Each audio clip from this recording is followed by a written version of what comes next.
મારો સંતાન જે હતું એનું નામ મુઆવિયા હતું, મારું નામ મોહમ્મદ નાહિદ છે.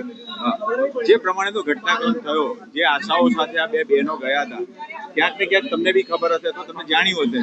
આ પછી જે ઘટનાક્રમ થયો દુઃખદ થયો, શું થયું? આ લોકો જ્યારે ગયા એ લોકો એ જ હેતુથી ગયા કે અત્યાર સુધી અમને કોઈ પણ મુખ્યમંત્રીશ્રીને મળવા નહીં દેતા. એ બાધા રાખે છે અંદર કે અમે ગમે તે રીતે નહીં મળે, કારણ કે અમને ક્યાંક ને ક્યાંક એવું લાગે છે કે આખી ઘટના જે છે એની બધી જાણકારી ભૂપેન્દ્રભાઈને નથી. અમને એવું લાગી રહ્યું છે કે એમનાથી છુપામાં આવી રહી છે વાતો. તો અમે આ હેતુથી ગયા હતા બે બહેનો કે ભાઈ એમને અમે રજૂઆત કરીએ, અમારી જે કંઈ પીડા અમારા સાથે થઈ છે, જે અમારા સાથે વર્તન થયું છે, જે રીતની અમારી એફઆઈઆરો નહીં નોંધવામાં આવતી, તો અમે પોતે મુખ્યમંત્રીશ્રીને જઈને કહીએ તો એ નિરાકરણ લાવશે. પણ હવે એ થયું નહીં, પરંતુ એની જગ્યા પર મુખ્યમંત્રીશ્રીએ જ આવું કહી દીધું કે આમની વાત સાંભળવા જેવી નથી. પિતા તરીકે તો જો સાહેબ એવું અમને લાગે છે કે અમને ન્યાય નહીં મળે, પરંતુ હા, જ્યારે અમે ન્યાયાલય સામે જોઈએ છે ને ત્યારે અમને એવું લાગે છે કે ભાઈ નેતા નહીં સાંભળે પણ ન્યાયાલય તો સાંભળશે જ ને. જે કંઈ નેતા પણ આમાં સંડવાયેલો હશે તો એને સજા થશે, લેટ થશે પણ અવશ્ય થશે.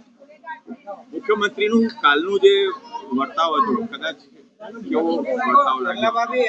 એવી અપેક્ષા નહોતી મુખ્યમંત્રી કે ભૂપેન્દ્રભાઈ દાદા, જેને ગુજરાતમાં દાદા કહેવાય, એ દાદા પોતાના પોત્રીઓ સાથે આવું વર્તન કરશે એવી અમને અપેક્ષા નથી. કારણ કે દાદાને તો પોતરા પોત્રી બહુ વાલા હોય, તો બે પોતરીઓ ગઈ એમના પાસે દાદા પાસે, આ રીતનું વર્તન કર્યું એ બહુ દુઃખ થાય છે સાંભળીને કે ભાઈ આવું એક રાજ્યના મુખ્યને આવું શોધતું નહીં. અને એના પછી સોના પર સુહાગા જે પોલીસે જે કાર્યવાહી કરી એની તમે જેટલું વખોડો ને એટલું ઓછું છે. મહિલાઓ સાથે તો બે જે મહિલા હતી એમનું મોઢું દબાવવામાં આવ્યું, આમ કરીને તમે બોલો ના. એટલે વડોદરાના પીડિતની ને ગુજરાતના પીડિત અને ગુજરાતની જનતાનું અમને એવું લાગી રહ્યું છે કે અવાજ દબાવવામાં આવે છે કે ભાઈ તમે સરકાર સામે કોઈ પ્રશ્ન તો ના જ કરી શકો. ભલે તમે આખી જિંદગી ભાજપને વોટ આપ્યો હોય, આખા મોહલ્લાને લઈને તમે ભાજપને વોટ આપવા જતા હોય, પણ તમારો છોકરો મરે ને તો તમે પ્રશ્ન તો નહીં જ કરી શકો. 1156 કરોડના લોકાર્પણના મુહૂર્ત માટે આવ્યા હતા, સારી વાત તો હતી ને?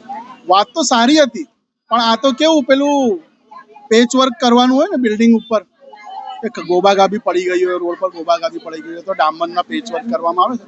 અમને એવું રીતના લાગી રહ્યું છે. જ્યારે કોંગ્રેસે દરખાસ્ત મૂકી કે ભાઈ પીડિતોને 25-25 લાખ આપો, તો જો તમે એટલું જ વડોદરાના હિતેચુ હોય તો તમારા બધા કોર્પોરેટરો એક કોર્પોરેટરને છોડીને બધાએ નામાં વોટિંગ કર્યું.